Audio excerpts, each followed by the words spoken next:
I got a really great congratulations from Albert Pujols after I won the award. He said, "Welcome to the brotherhood," or "Welcome to the group." I mean, once you're in, you gotta make that group proud, and I think I will.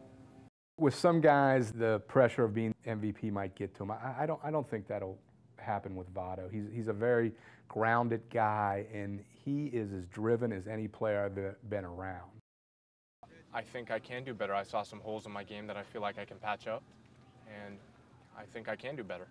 He's a guy who was a very good prospect who just continually made himself better and better and better. And he's done it through sheer force of will. He works harder than anybody else. He has a plan. He's very cerebral. That's his approach to hitting. I would be surprised if he doesn't have another great year. Now, again, I don't think he'll top last year, but I think he can come close to equaling those numbers. 700 plate appearances during the season, even the playoff plate appearances. I didn't play particularly well in the playoffs. I didn't hit particularly well in the playoffs, but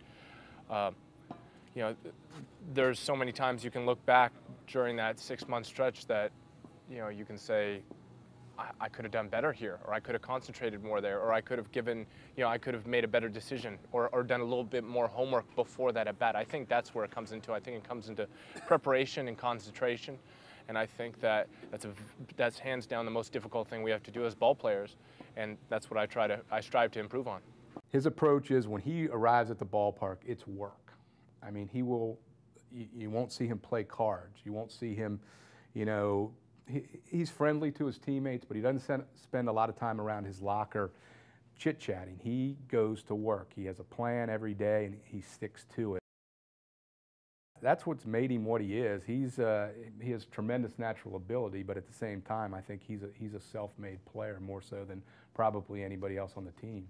I remember looking up on the scoreboard one time, and it had Ted Kluszewski's height and weight, and Votto's the same size. Votto's 6'3", 235 pounds.